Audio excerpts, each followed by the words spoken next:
Welcome back, Red Spotters. And there's here in the Red Spotlight podcast. I'm your host, Alexis J. Soto, joined by my fellow agent, Mr. D. Francisco.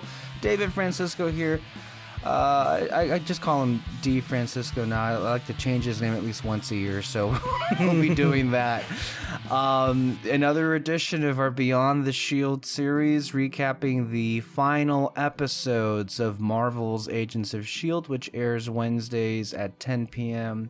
on ABC, which, since this is episode 11, brand new day, that we'll be talking about today, you can tell just based on that number how ominously close we are to the very, very end.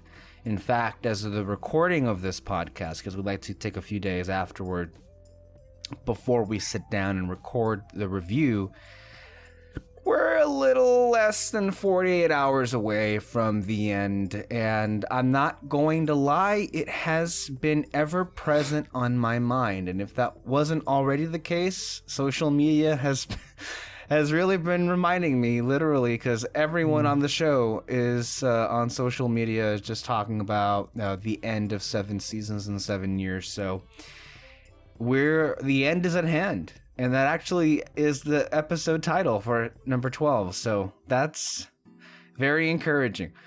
But yeah, this is another edition of our weekly show here for however long it lasts at this point.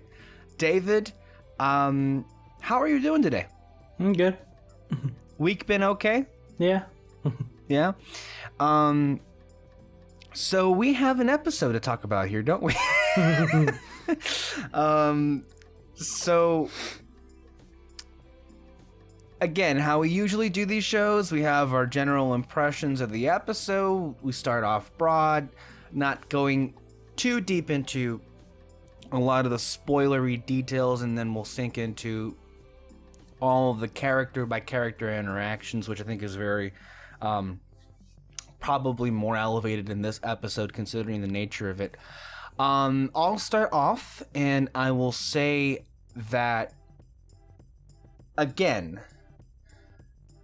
last week's episode, we had a review on that, and we go into further detail about a lot of the issues that were happening from a behind-the-scenes standpoint that made it, I think, unanimously by David and I's take, the least favorite or least impressive episode of the entire season.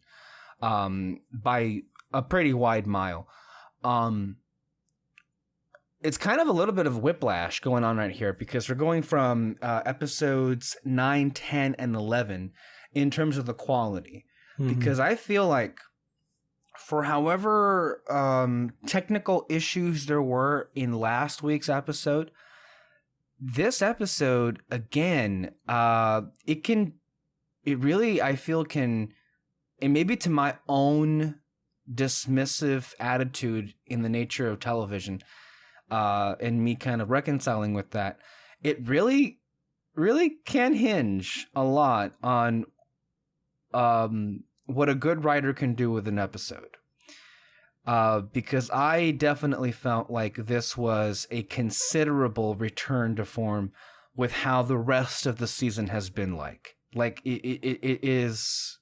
incredible to think how like these last 3 weeks have kind of ranged a little bit in quality. Mm-hmm. I loved it. I absolutely loved it. To me, it does what I really love is while it is gearing up for the series finale, it does set the table for the final mission. At the same time, you do get the impression when you're watching this that there is a priority when it comes to pushing a lot of wonderful and earned character moments. Like, that to me is kind of what shines in this episode, is that there was an emphasis on these long takes of these actors talking and having a moment to breathe. Mm-hmm. These quiet, reserved sequences that are filled with such emotional moments for many of these characters, along with, of course, wrapping up their not only season arcs, but their series long arcs as well. To me, this very much felt like we were already at the finale. Like if the finale were like a movie, this kind of felt like the first part, the first act of a 3-act thing here, because considering a lot of the conversations that were being had, it definitely felt like this is the very end and this is the beginning of it. And while it wasn't broadcast as the 2-hour finale will be, episodes 12 and 13, of course, it gives us that amazing cliffhanger that gears us into the finale as a whole. To me, as far as execution is concerned, I feel that it more than delivered on the kind of emotion that I would want to be feeling in a series finale, which were kind of already there. And a lot of the conversations that were written into the script very much were meta in the sense that these characters, as are the actors and as are us, the audience, going through a kind of a similar ordeal here where we're about to let go of something that has meant so much to us for such a long time. So yeah, I came away loving this installment, and I'm just ready. I mean, I'm ready and I'm not. Like, I don't want it to be the end, but at the same time, I'm not going to lie. I have been anxious every single day this week. Yeah. I've been really anxious about, like, I want the next part now, because that's how pumped this, episode really made me feel like. Yeah. Of course, I'll regret it when it's over and then there's nothing else left, right? But, that's kind of what these things are. So, David, what do you think about this? No, yeah, I agree with everything you just said. And, you remember a few weeks ago, or really the beginning of this whole thing that we've been doing, you said, like, oh, is it starting to feel like you're getting scared for the ending and all that? And I was kind of like, I don't know. It's whatever right now. And I think I said, like, probably like the second to the last episode or third to the last episode, I'll probably start to feel it. That's exactly how I felt in this episode. It's mostly because of this one scene. We'll get to it. But yeah, now it's starting to feel like, oh my God, we're getting to the end. Okay, here we go. And and then, like you said last week, we thought last week's episode was a bit off. Not our least favorite. It was our least favorite, and it was mostly because some characters were sidelined. But we talked about how they were reserving it for the finale. It's like just a few things and all that, but also just some stuff going on. Because of this episode and some of the previews that we saw for the final one. Oh my God. Oh man, like whatever we said, forget about it. Like we get it. We get it now. Like you guys did good for doing this, Yeah. So that's how I felt like watching this episode. Like, oh, okay, now I get why they did it like this. I don't care what they did last week. Like they're doing great right now and everything. And yeah, this was definitely like top favorites of the episode, just because there was a lot of great character moments with everyone. Of the season, you mean? Of the season, yeah. Because there was a lot of great character moments with everyone, but also just a very interesting setup for the finale that I'm sure we'll see. Who knows? And yeah. Like you just said, like I'm getting pumped. It's sad, but I'm getting pumped. If there was any question about whether or not they would deliver on the stakes for what a series finale would be like, and of course we always have to remind ourselves, and of course mention on this show, that Agents of S.H.I.E.L.D. unfortunately is not gifted with an extraordinary budget. It never has, and in fact the budget's been getting cut, I would say, every year now for like 3 or 4 years straight. So the fact that they've been able to give us this much and still be as good and look as good as it does is amazing. But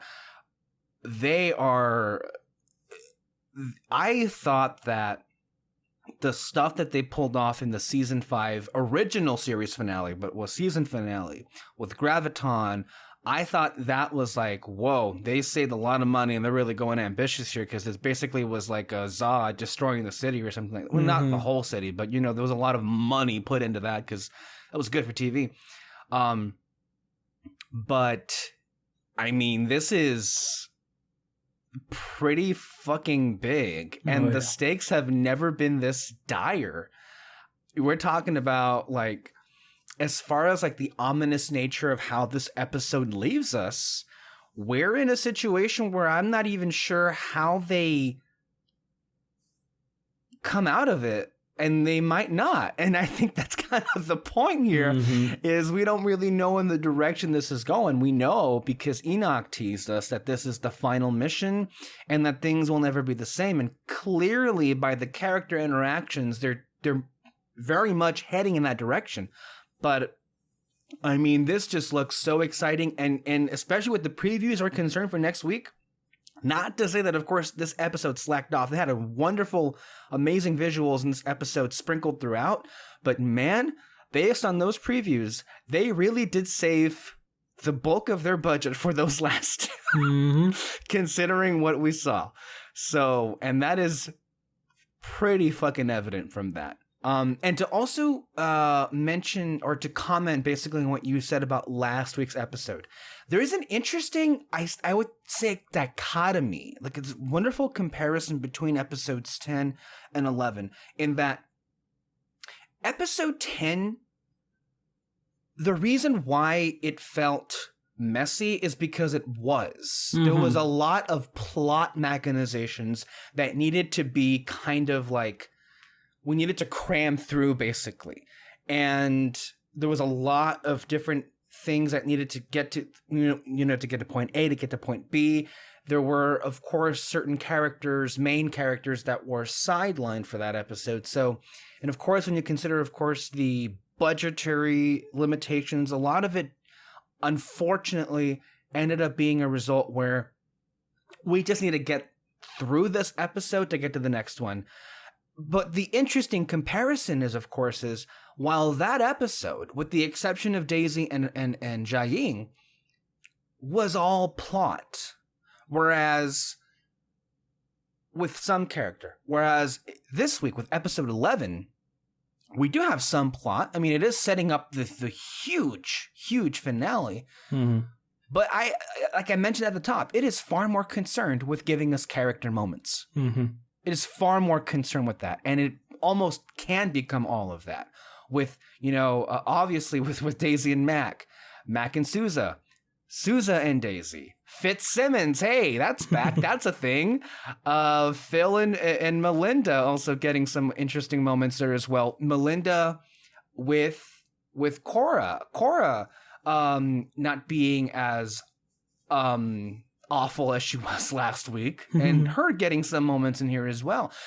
I mean, a lot of things are really gearing up. There's so much I have to say, but even the villain stuff, well, I'm not going to say is like the best. Week by week, I am enjoying Thomas Sullivan's performance as Malik more and more. And I think this was the best he's done so far. Just the pure manicness of his demeanor, from him just beating the shit out of Simmons, not giving a fuck, or when he just completely demolished, or maybe just completely turned to dust one of his henchmen because they called him sir, and the explosive like roar that came out of him, the unstable nature to his complete chaos of that is his existence. There's much more that makes him unstable, and by the nature of this character, unpredictable, that I'm enjoying more. And one thing that I hadn't picked up on, maybe because it was obvious and we knew what they were and what their lineage was, but as far as like what we're set up here for the final villains, we have a young John Garrett, the son of Gideon Malik, and the daughter of Jiaying, which are all legacy villains for this show, all put together basically. And I hadn't even realized that. Or just put those dots. Yeah, of course there are villains here, of course, with Sybil and the Chronicoms, who I'm sure we'll see more of those massive ships that we've seen coming out of the sky. So from a legacy standpoint, I understand a little more of the appeal of those villains. Although with Korra, I mean, if there is a weak link, it's definitely her, because I feel like she is much more of a plot device than a character. Because ultimately, I feel like they're setting her up to be this kind of a Trojan dark horse next week. They really, in terms of the plot, is going to come at a consequence, I think, of Malik. That's a little bit of my prediction going forward, considering what they were playing with a little bit of her humanity and seeing if there was anything there this week. Mm-hmm.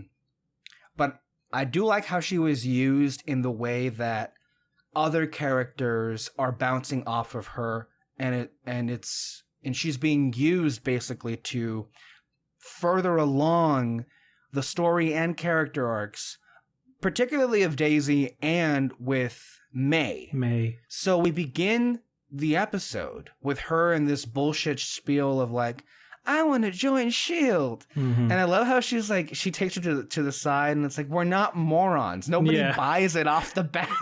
And I'm so glad. I was afraid they were going to like trust her or like give her any bit of doubt. I mean, benefit of the doubt there, you know? Yeah, I know. It was funny though, because even last week we were both like, it's like, yeah, I guess she wants to join S.H.I.E.L.D., but that's bullshit. Like, you and I both said that, and then like you get that scene, and I was just laughing the whole time because it's exactly what we thought, what we knew. Yeah, I mean, the idea of her like out of nowhere just switching sides just didn't seem authentic, and it didn't seem like that's where the story was going to go.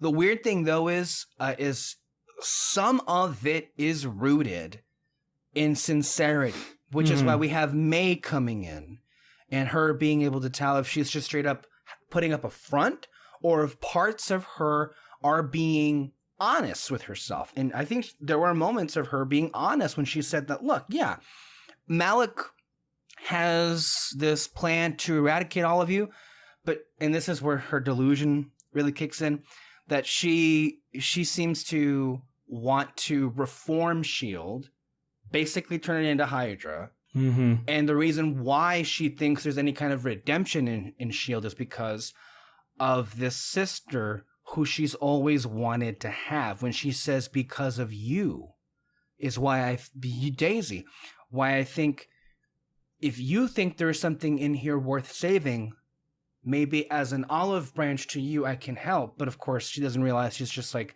completely twisted on what right and wrong is at this point. Mm-hmm. And I love, that exchange of like, I'm sorry, she was never there she was never there for you, because she knows, of course, she saw the time stream, she knows the original timeline. And Daisy was like, I'm sorry you threw it away. And I love, like, it didn't even take all that much. Like, I was concerned I was happy at the same time that they were getting all this Korra stuff out of the way with immediately. I was concerned we were going to spend too much time on her, that it would take up most of this episode. But I just love the fact that Daisy fucking just left her ass. Yeah. And shot into the sky, and you know what? Fuck you. And I love just, oh my God, I felt my blood pumping when Korra was like, Sybil said, there is no future where Daisy Johnson leaves her sister fighting alone or some shit like that. And I knew exactly when Daisy heard that. Simmons. There's always been this sisterly bond between the two of them after so many years. And I know that maybe it was played to where like maybe it would keep you like, oh no, Daisy, don't tell me you're gonna trust this shit by giving her the keys or whatever. No. They're not morons, as she said, and like, you know what? I'm gonna go save Simmons. Yeah. It's as simple as that. And the way to do it is to be unpredictable, especially with this kind of with Sybil, who likes to think she is all-seeing.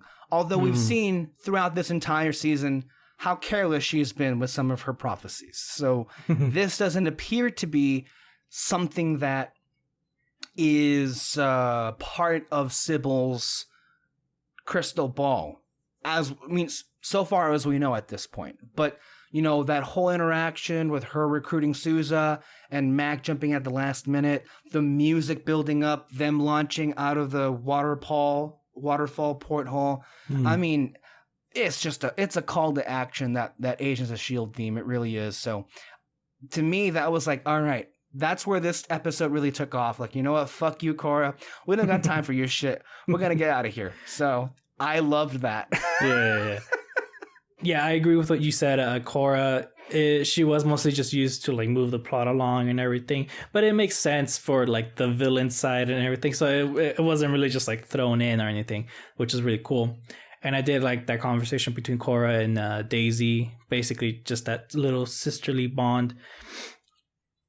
And just kind of showing like each other's side of the story, and how both lives, they weren't great, but they got a lot of good things going on with them, and they just want something better for themselves, really.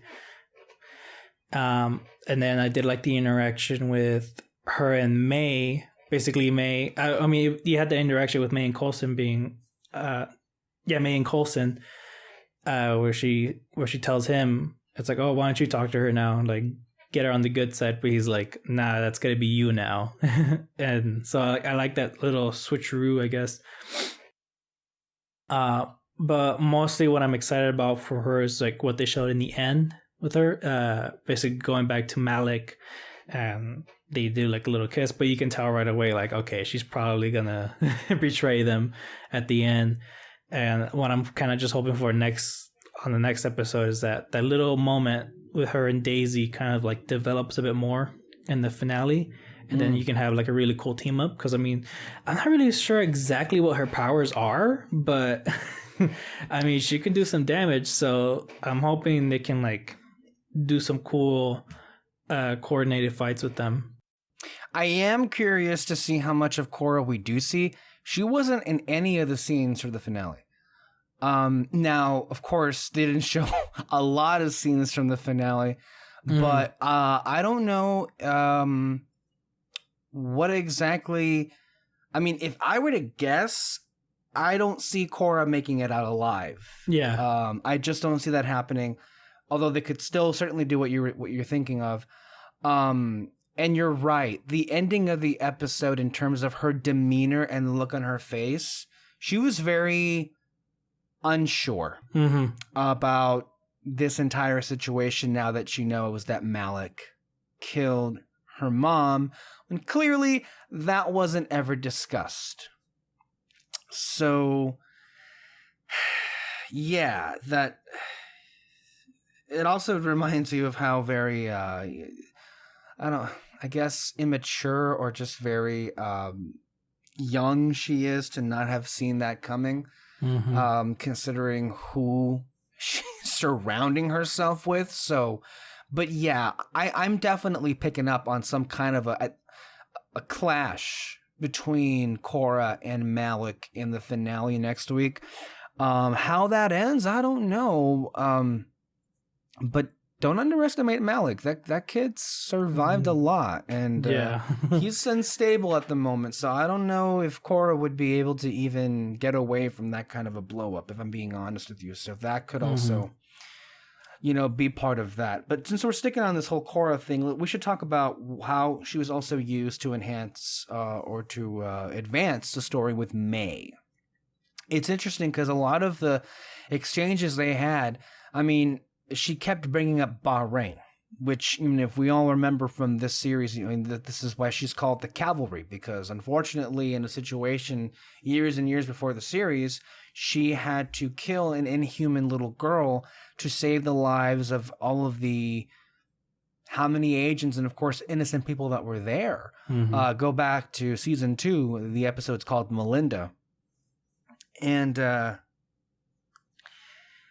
oh boy, one of the things we didn't pick up on is, when we had Jiaying last week, so we knew that Jiaying and Gordon were around when the whole cavalry situation happened, when Katia, the mom and the daughter, escaped afterlife with the inhuman powers that they had, that it echoed kind of a similar situation that Jiaying with Korra. I mean, in the original timeline, Korra was very troubled. She couldn't control herself, her powers, and she ended up taking her own life, which is very... At that point, Jiaying would have already been cut to pieces, and Daisy was long born at that point in this particular timeline of the show. So she would be very... I think she had a line back in season 2 that my people know all too well what a mother would do for her child. So there's a lot of wonderful mirroring going on there. But for May, her entire arc, and maybe it was kind of given more of a spotlight with the fact that she's forced to feel now more than ever before, is, of course, the journey, the distance traveled with her character. She began this show with just being a pilot, being this ninja warrior who barely said a word and would never, ever smile. And we didn't really know much of anything about her. She was one of the most, I think on purpose, mysterious characters in the beginning of this series. And little by little, she, as the seasons have gone on, she has kind of had to let go of that and embrace a part of herself that she's always put at distance. And so with Korra, we're now beginning to see the full realization of May's arc throughout this entire show. And that is, she's not just this badass warrior who can like kill you and fly a plane and do all that. She's a mother, which is really what they were getting at with season 5, with her and Robin in the alternate timeline, in the time loop situation, when she was a mother to Robin.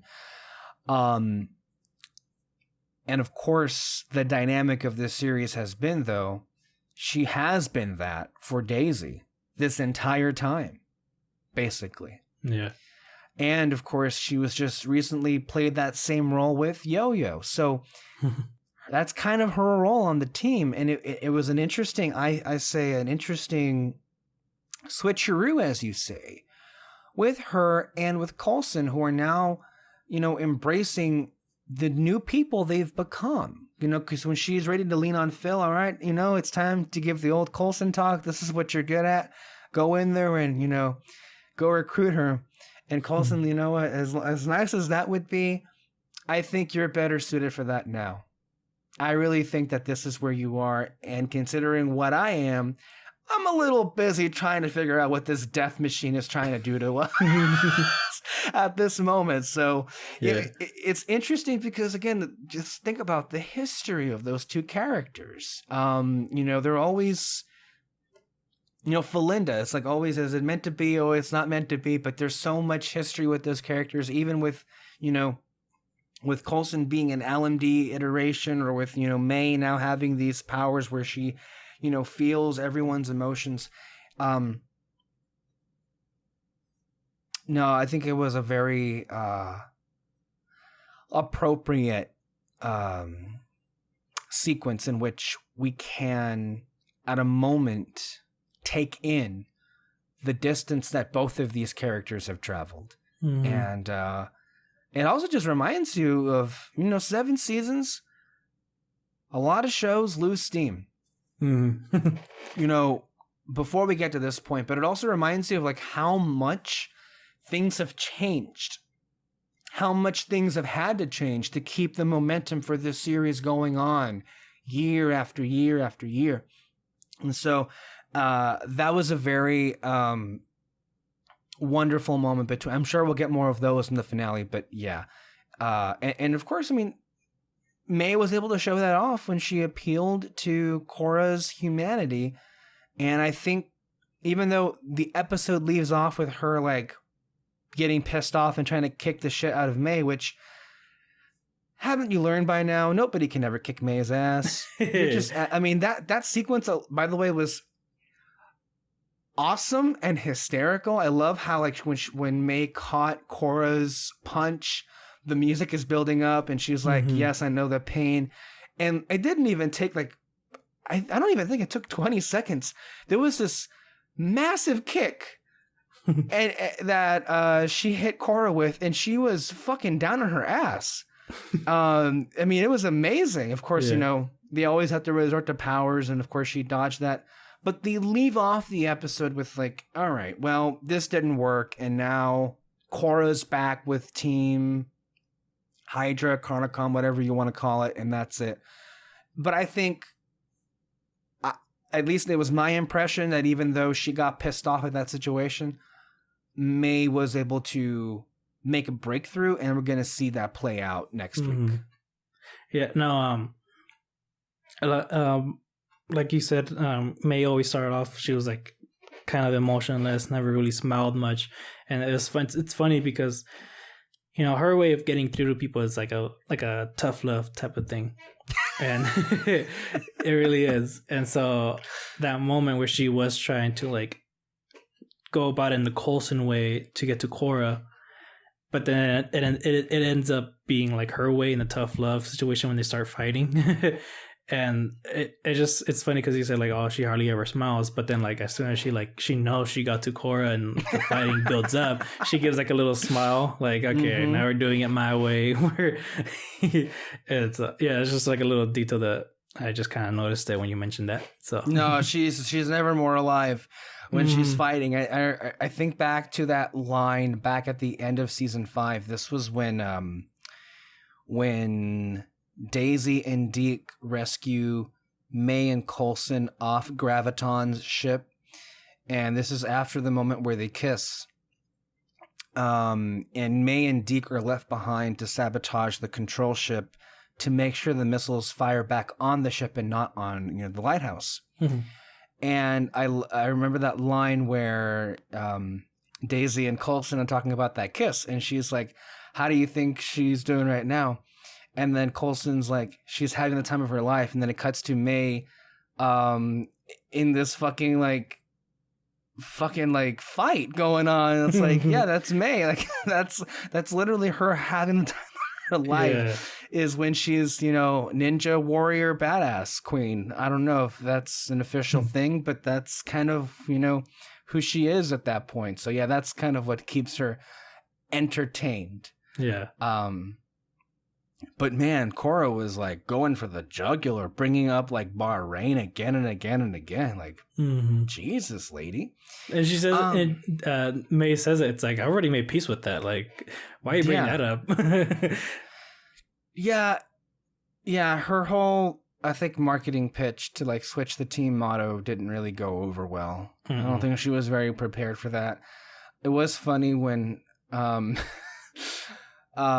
couple other things with her when she was saying about, oh, there's this list of 30 people that we can kill, and Coulson's like, yeah, that just sounds like a mini version of Project Insight. I mean, basically the same thing that Hydra keeps doing over and over again. And of course, the first thing that she brings up is Grant Ward. Coulson's like, he's just a kid right now.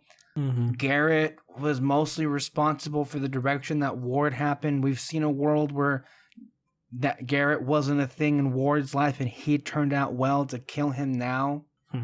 Especially this timeline, it's just not what we do. Especially also the hypocrisy. It's like, then I guess Garrett is next, right? Because he's kind of the bad apple here. But no, that logic doesn't make sense. Of course, with this being like the first part of a series finale, throwing around some legacy characters' names: Andrew, Rosalind, Lincoln, very, very, so those are all key season 3 characters, as a matter of fact.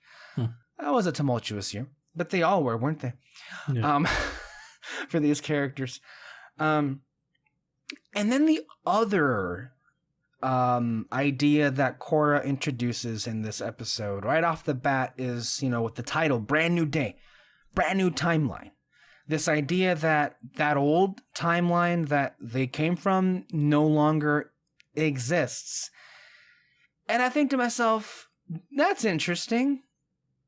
But then I'd have to think about time travel.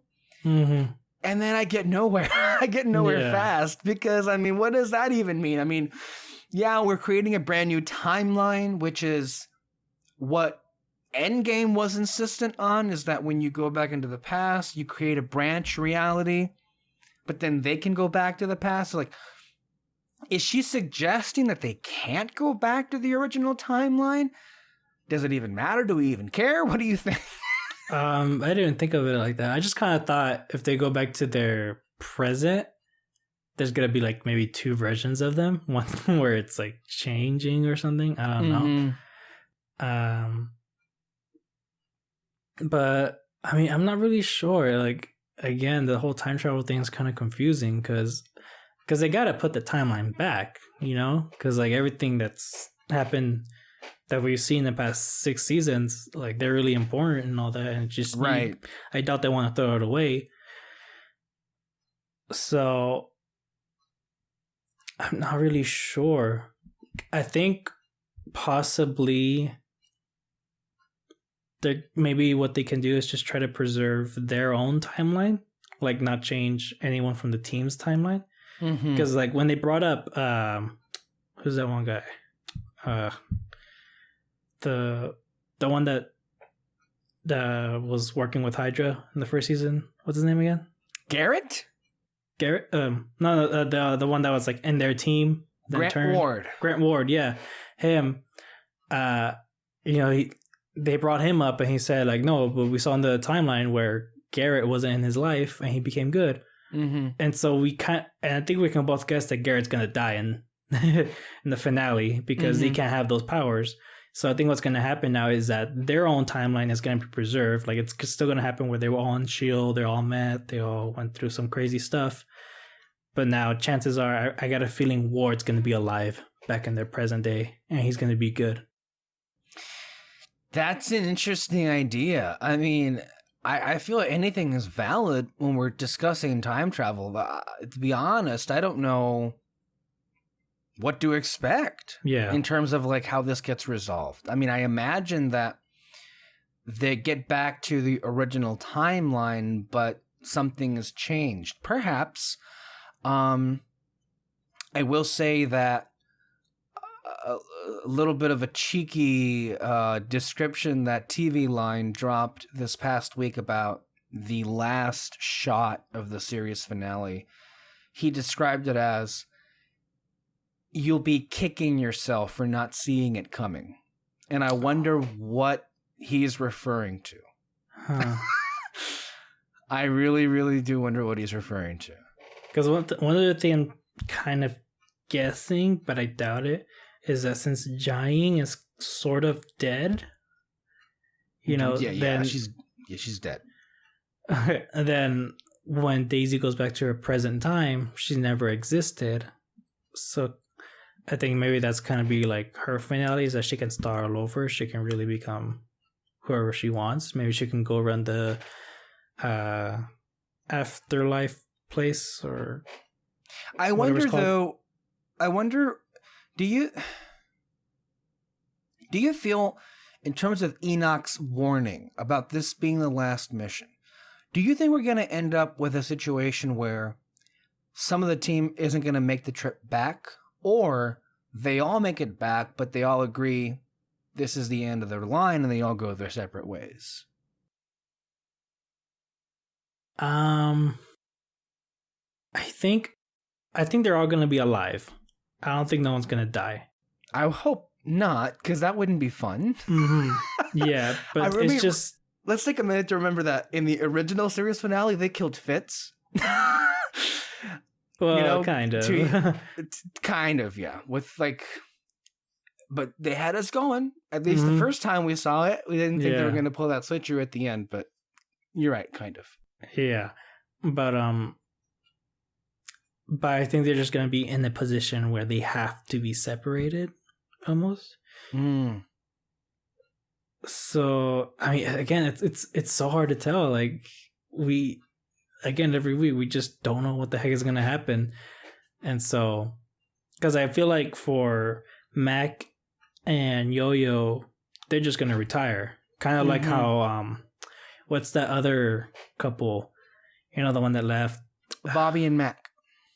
Bobby and Hunter. Sorry, not Bobby and Mac. Mac and Hunter. Keep saying Mac. Yeah. Bobby and Hunter. Bobby Morse and Hunter. Yeah. Yeah, like them, they had Lance to go Hunter. like on the run, but you know they still want to stay together and all that. I think that's going to be the same situation with Mac and Yo-Yo. Daisy and Sousa are probably going to still be in Shield.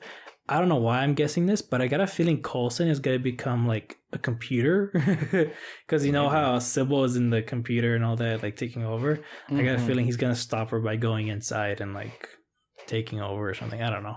That's just my guess. But yeah, there's I don't know. I mean, it's always this show always keeps us on our feet, right? We can never really see exactly where it's going. We have maybe an idea, but it's always just an idea, for the most part. But yeah, I think as far as like where else, before we get to the character interactions, where else this episode was very successful was in terms of just the ominous nature of it. I really loved the final moments of the episode where Coulson figures out what exactly they're doing up there in space. The Chronicom ships basically jump out of hyperspace, and Malik addresses them. And this is why I really am enjoying the actor's performance more and more every week. There's just something about his tone of voice that makes him just like a little bit of a relishly evil kind of persona. When he says, Chronicom ship, this is Gideon Malik. Your predictor Sybil has given you your targets. You can fire whenever you want. And then they literally start firing. Like aliens have taken over the world pretty much. And from the lighthouse, we see that they were able to, by the way, some Easter eggs in here. They were able to contact the hub, which was featured as a S.H.I.E.L.D. base back in season 1. It was one of the larger S.H.I.E.L.D. bases that we saw back in, all those years ago. And they make contact, and of course, immediately that contact is silenced because the base disappeared. And then, pretty quickly, we're seeing on the map, all of the fucking bases are just completely obliterated. And then it crescendos in that amazing final shot. Mark Kolpak delivers explosions so well. We get to see the Triskelion one more time, as it was teased, and it was completely obliterated. And of course, that's scene. That's the end of the episode. That's the end of the first part of this finale. Yeah. And oh boy.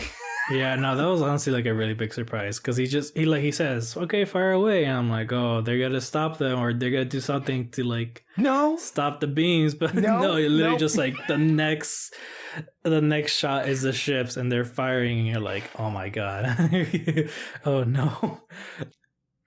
I do wonder though if it was a plot hole or if it was just by design or maybe there's like a plot reason to explain why. And this is my question.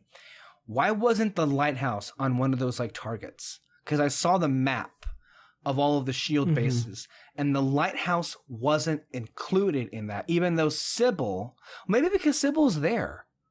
Well, right? Because Sybil is there, but also when they were talking to whichever other S.H.I.E.L.D. agent that was communicating with them, they said like, oh, isn't the lighthouse like decommissioned or something like that? So it's not really like on the list. But Sybil knows that the team would be there. Malik knew that the team would be there.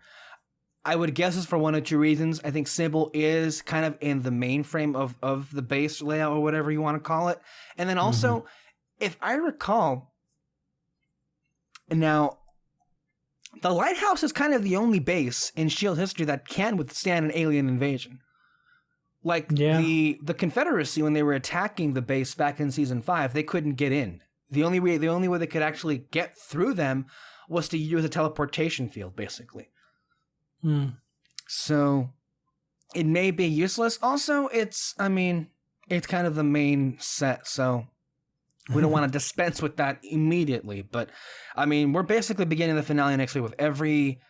This is basically like S.H.I.E.L.D. at its height. All of these, international bases, and they've all been wiped out. And we're once again reduced to. How many times do I have to see S.H.I.E.L.D. be destroyed? We're always like being reduced to like this ragtag group of people, like the Guardians, pretty much. Like this is kind of what it all comes, back to. But Yeah, that was. You're right when you say that. I was all but expecting like something to like stop them from firing on the bases, or that at least it wouldn't come until next week. But no, they just basically ended the world in like 30 seconds. Yeah. Which we should have also seen that coming. Of course, the story element here is that Sybil, back in the episode, well, I'm not even sure if it was established back when she was being repaired by that guy in the Mac and Deke episode, maybe the week when she was blown up or whatever. But she contacted the Chronocoms of that time. Of course, they're still out there. There's still all those civilizations out there. So she contacted them with like specific preparations to make additions to, I guess, their ships, and to come at this particular time and meet up with Nathaniel Malik. Yeah, I mean, this is pretty well played. Honestly, like the Chronocoms are kind of like, in some ways, the best villains in terms of being able to one up the team. Even though like they I mean, because if we're being honest, they really took it easy the first few weeks. It was kind of like for the first 3 episodes, it was the same mission again and again. And then they began to like shake things up, and well, we all know what happened from there on out.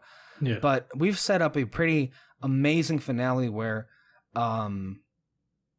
we have the stakes that we have, and I'm pretty excited for them. So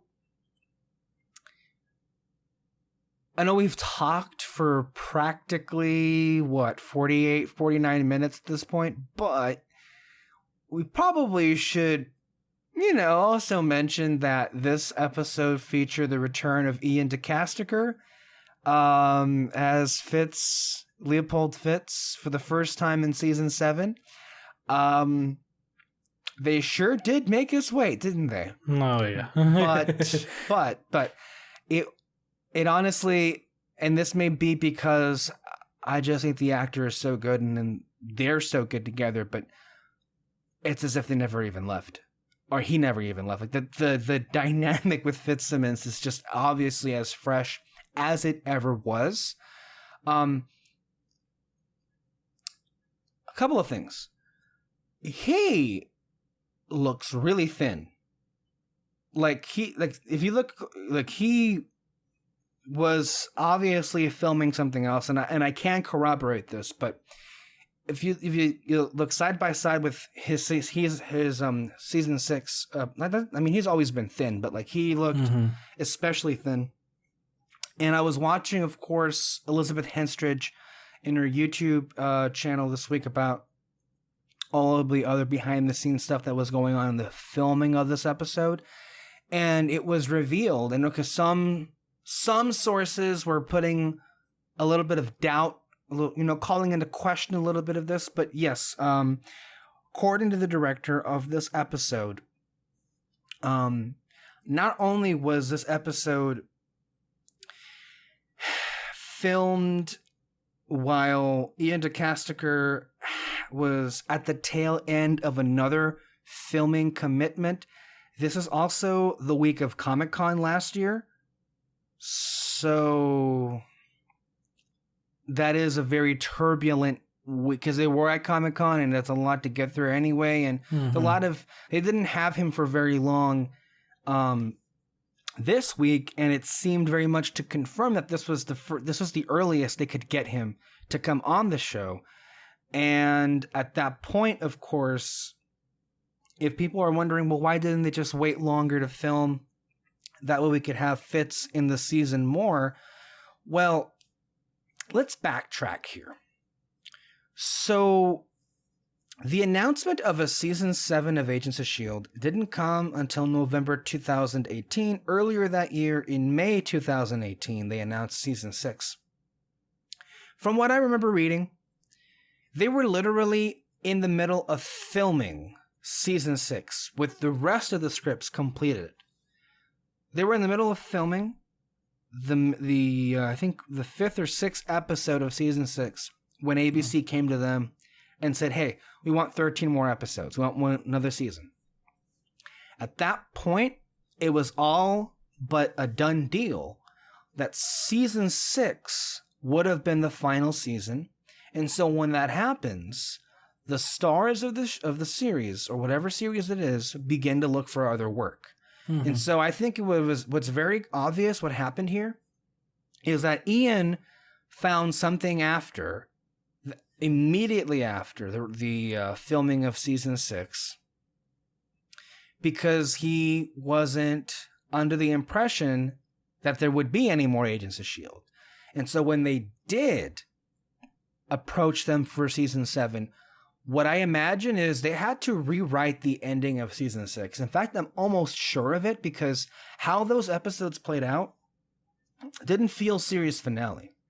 And so I think there was some last minute rewrites done to the end of season 6, and also recount the filming schedule for this. Season 6 and season 7 were shot back to back. So in December of 2018, they filmed the season 6 finale, and then back in January, February of 2019, they started filming season 7. At that point, Ian was already committed to something else. And so it just became, because I know that some people have been saying, I was listening to the Fantastic Geek podcast, and they were saying that, well, it just seems weird that they would purposely write Fitz to not be really in this season until the very end, if it weren't for some other reason.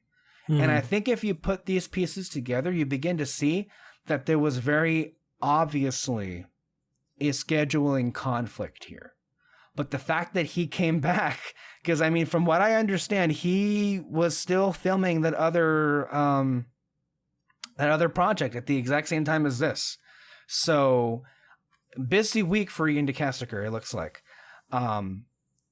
And they had to, I think, get his scenes for this episode, I think, in one day or something like that. So a lot of it. So look, I understand people's frustrations with Fitz not being in this season. I'm also very happy to have gotten this season. So, I mean, there's not, I can't really complain too much about that. But I think, to me, they confirmed we're going to see Fitz from the flashback scenes that we got, with the flashback to the bottom of the ocean and the flashback to the scene in the lab from season 3 where they kiss. I think that's, or maybe that was after their first kiss. And then when we got him back, I mean, that's part of the magic of this episode. It's just seeing Fitz and Simmons interact again, like that in a very long time. We hadn't seen that. Yeah. And again, the chemistry has not gone down a single iota. In fact, I mean, it just is the same, if not better, as it always was. It was so good to see him again. It was so good to hear his accent again. It just felt good to have him back. And of course, all of the scenes very much not only giving a little bit of a tease about where he still is, because they were very much flashback scenes, but they're still new to us anyway. But very much also giving us some pretty profound moments with those two, with Fitz saying, we need to learn from Coulson and May. We can't just wait to live our lives. We're building a time machine. It doesn't matter how long it takes us. Why don't we take this, this rare opportunity to just live? Mm-hmm. And Simmons mentions some blood work. And that's ominous. Yeah. It's very fucking ominous. I don't know what that means. Yeah. That never usually seems to be a good sign. When it, also good to see Enoch again. See him as a flashback scene and everything. But of course, it all came to a head when the last flashback sequence that we get, when Malik is trying to, dig through those memories, Fitz is telling Gemma, hey, you have to do this. She seems very surprised. She says the implant, Diana, the implant, wasn't designed for that. He's very insistent on that. They embrace while she's having this emotional breakdown. Again, those two are such pros. How much those two have grown as performers and as characters. Oh my God. They embrace. And then he disappears. The camera, zooms back, and we extend out to see Simmons alone.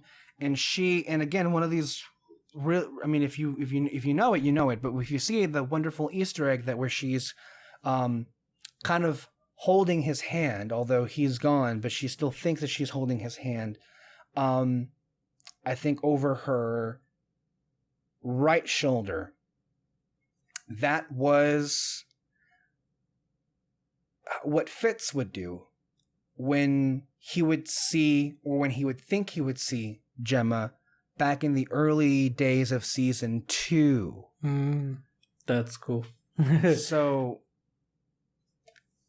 lot of wonderful fireworks there. Also, what did it all mean? I still don't know. Yeah. No, for me, when seeing Fitz, I gotta be honest, it felt like he was never really gone for me. Yeah. Exactly. And it's not because, he's like my least favorite character and I don't care about him or anything. No, he's one of your favorites. He's my favorite character, honestly. Yeah. Like, I feel like he was the most well developed out of all of them. And so, like, just seeing him back, it was just kind of like, oh, hey, there you are, Yeah. But I really love seeing both of them together again, and just like those very, very little bits of info that you get in this episode. Yeah, it really kind of hyped up the ending, or like towards. It's really hyping up for the finale, and so for the blood work and all that. I mean, I don't know. I guess he's dying or something. Well, I don't know if it was you, but you were talking about some theories that were out there that Fitz did die and that he injected his mind into a place where he can spy on the Chronicoms. Isn't that the theory that you floated last week or somebody else? Yeah. So, I mean, if he is dying, that would indicate what they were talking about. He was clearly hinting at some purpose for her implant that it wasn't designed to do. What it is, I mean, fuck if I know. But more importantly, you're right. Seeing him back just really reminds you, like, I've missed seeing him, but his presence hasn't been gone this season. I mean,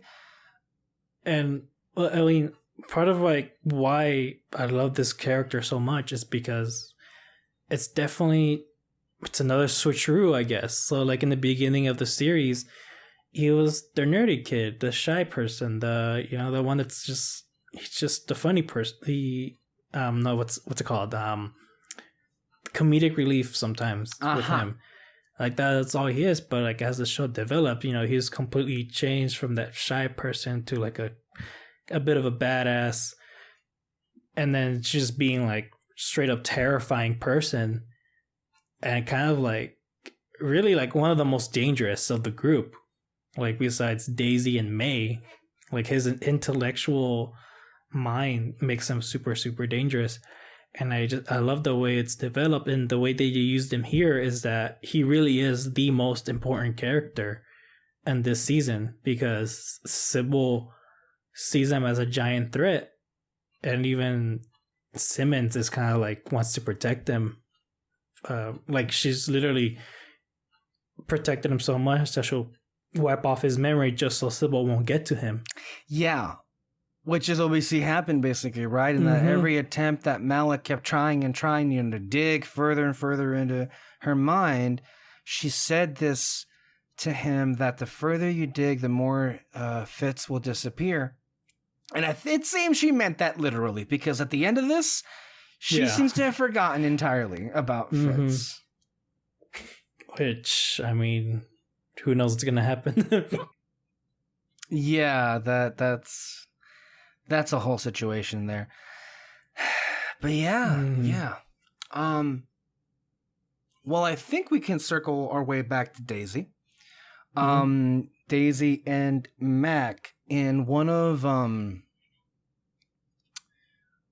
my favorite exchanges between those two in this season, in this series. I love, and this is something interesting here, that when I would watch Elizabeth Henstrich's YouTube episode on this filming process, when they're talking about that scene, Chloe Bennett actually shook up the blocking of this scene and like where she would be sitting. So I think the script had it written that she was like, she'll be sitting side by side next to him on those chairs, but she made her decision to like just be sitting on the floor of the Quinjet to really make it more I think a better visual for the dynamic of those two characters. They've always had, a big brother, little sister dynamic with those two in particular, and I think that was a very, very smart character choice to for the blocking, and I think it made the scene better instantaneously by doing that.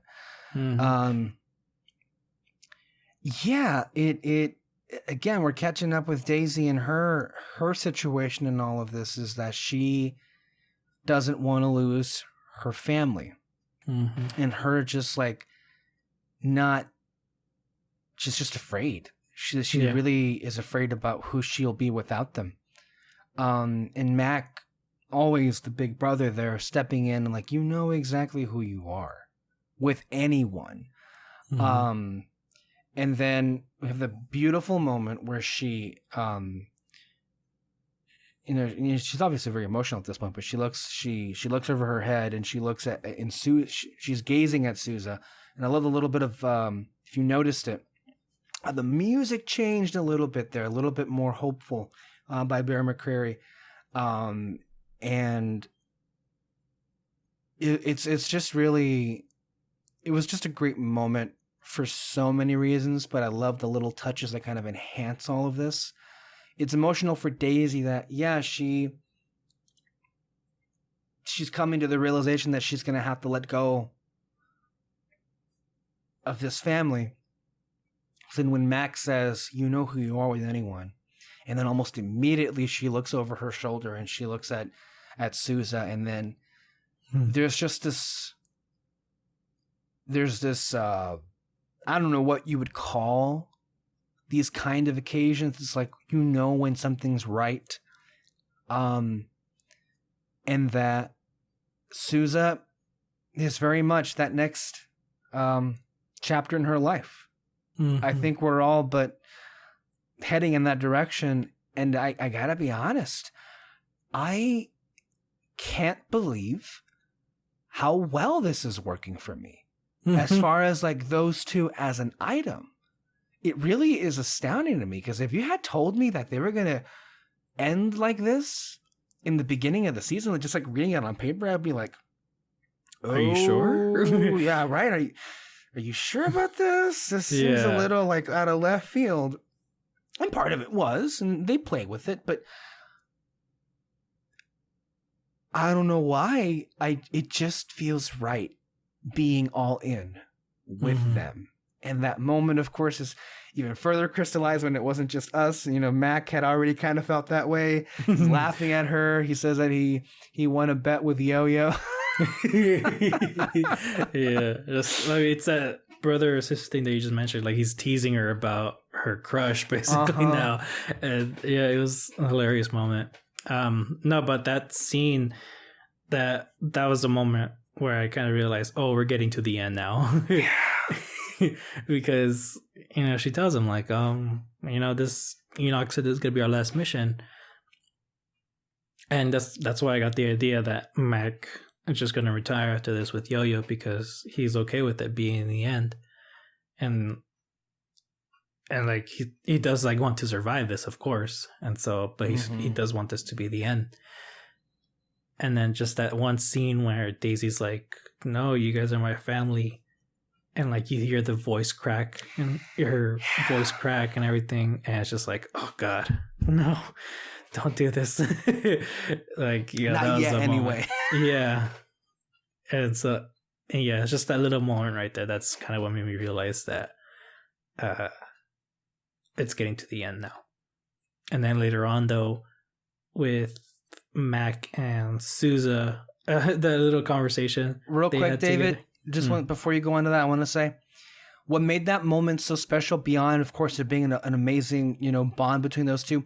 It wasn't just Mac and Daisy that were saying those words to each other. It was Henry Simmons and Chloe Bennett who were saying that to each other, the actors, and the real situation that this was their last season, and that what makes it work so well on so many levels is that this TV show, and you don't even have to see many social media posts, but this is regarded as one of the closest family units of any television series. Like, they're so incredibly close with each other, and you can tell how hard it was for those actors to even get those words out there. And I mean, of course, when Henry Simmons says, responding to Daisy, it's not going to be the same. No, it won't. That's okay. It's kind of like talking to us right there. Hey, a little bit. That's why, the meta nature of that kind of comes in. So, I mean, for many reasons, I think that moment was perfect. But Sousa and Mac, as you were saying. No, yeah, just that scene together with them. It was really funny. Mac wanting to know, like, what are your intentions with Daisy and all that. And it's like, basically the big brother talk, basically. Yeah, basically. And then I like that moment where Sousa does say, like, I kind of want to be with her. And Mac just goes, if you hurt her, we'll hurt you. And he's like, yeah, I know. Yeah, you hurt me. It's like, no, not just me. We all will. Yeah. So watch your fucking back. And then he makes fun of her superhero name, Sousa. Oh Quake. My God. First time watching it, it was really funny, but I don't know why. Second time, the humor hit harder. Actually, the joke didn't work for me as much. I don't know why. Well, there was, I don't know. It for me, it gets funnier every time because it's not that the name Quake in and of itself is funny. It's the way that Sousa says it, Quake. That makes it, the delivery of that, I feel like makes it, it's just really funny for him in general. He's a man out of the 50s, of course. These kind of like comic book names are just not like what he would consider to be serious. And then, of course, the exchange that he has with Daisy about her superhero name was just really kind of cute. So, I mean... Yeah, that scene, I know I've been saying that, I'm not really sure about the relationship. I don't know if I want them to be together. But that little interaction between Sousa and Daisy about her superhero name, that did start to change my mind a bit of like, okay, now I'm seeing like... You're seeing it. You're seeing it, basically. Because before it was just kind of like a good teamwork effort between the two of them. And then again, Sousa, he's the one that's kind of like putting a lot with her, like basically just kind of like protecting her and everything. Right. And so it was just them having that, like, there was a cute little moment with them. Just kind of just, what is it? Like just a couple, it was just humorous. Basically, that scene, and now I'm starting to like, okay, there is more chemistry with them than just good teamwork. Oh yeah, oh yeah. I mean that, yeah. It and again, that is just really surprising how well it, it's been done with the number of episodes have been given, and credit to the actors, credit to the writing, It would be one of those things I think that people would normally not like to be introduced so late in the last season, but I'm all in. I really am. Like I feel it, I see it, and it's an amazing, if they're going this direction, send off for both Daisy to finally have some kind of happiness. And Sousa as well. Like, this is going in a really hopeful direction. Of course, we'll see how next week ends. Obviously, but no, they're doing such amazing work with it. I mean, just some other stuff that I noticed. Easter eggs here. When the episode starts off, Yo-Yo signals the lighthouse that they're about to land, and she says Shield 616. She calls the lighthouse Shield 616. Beautifully well hidden Easter egg there. Shield 616 is the original name for the bus, our original plane back in season 1, as it was known. We would see it repeated all those times. Well, the first time we see the Zephyr, the hijacked Zephyr in space, Bear McCreary brings back his space suite from season 5. So, just watching that. And one of the more beautiful, breathtaking moments, I think, in the entire series is when the Quinjet finally is in space. Just the serenity of it, and then to see Sousa's reaction with the tears filling up in his eyes, like just being so incredibly awestruck at something so amazing that he thought he'd never see. It reminds me of the Steve Rogers shot in Endgame when we see all those stars in his eye, the shot of his eye. I thought that was quite the moment. Really, and then Daisy's just like, yeah, it's the planet. Yeah, now sit down. We got to get going. Yeah. I want to mention Christopher Fryer. He is the writer of this episode. This is his first episode of television he's ever written. Oh, shit. Ever. Dang. And I thought to myself, really? Because this felt like it was written by like someone who's been around for a while. From the beginning. Yeah. Yeah. I think it just kind of just shows like how big of a fan I guess he is. He is. And I have some information on him. So he's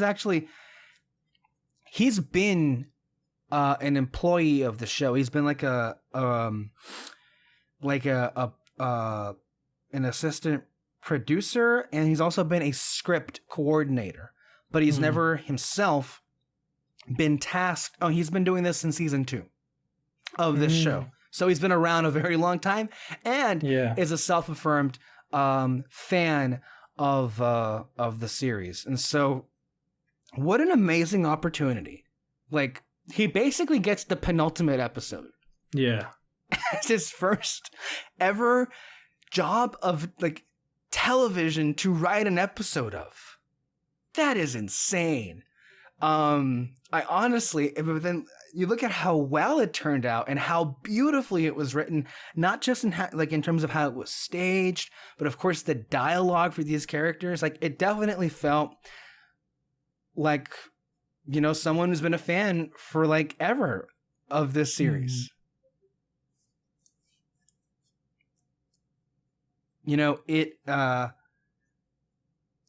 was really happy, and it was hilarious too because this is episode 11, not 12. The penultimate episode technically is episode 12, but as ABC is airing the episodes, technically speaking, this is the second to last week of S.H.I.E.L.D. He didn't know. He was basically writing the second to last week episode until like he saw the promo last week. So that's funny. No added pressure there, obviously. Also, I noticed a lot of YouTube reactors getting scared when, and this is a little bit of a story moment here where Malik quakes. Deke, that's from my old man, there, that biting Deke back in the ass, literally. Some people were like, did he just kill him? Because that was a pretty big quake. I mean, we didn't hear any cracking, but like it sure as hell knocked him back a couple. So yeah.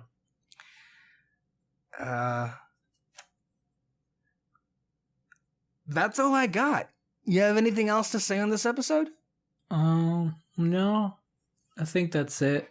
Just, I mean, it's a really good episode. I can't wait till next week. It's also sad. Because that's, that'll be it. It's so crazy to me. We're going to have a lot to say, obviously, when the end does happen, but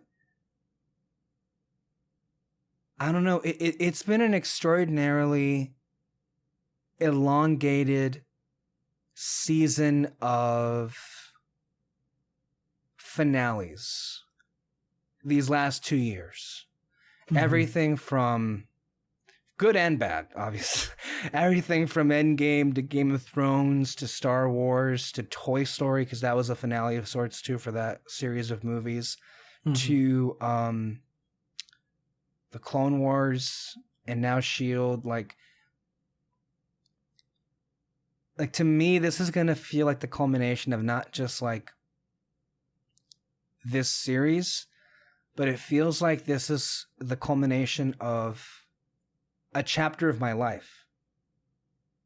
Like I said after Avengers Endgame, I can't believe like the line that was used in that movie was so like it hit home to me when Anthony Mackie said, "I'm just sad I have to live in a world without Captain America." And this show has had an extraordinarily profound impact on my life. I was just doing the math, and it turns out that throughout the course of this show being on television, I've lived at 5 different locations in the span of 7 years. And in many of those apartments that I lived in, a big part of my week would be watching this show, and it would be a big part of getting me through that week, especially if there were some hard and tough weeks there, which, there obviously were. So this is a moment that we're about to experience, and every day you feel that, that clock strike a little harder about when it's going to end, a little louder. I'm thinking about it literally, I think, every second of the day. And we're here. We've arrived at the finale, and it's going to be... I don't know what the word for it is yet. I guess we'll decide on what that is next week. But thank you all so much for listening, those of you who do listen.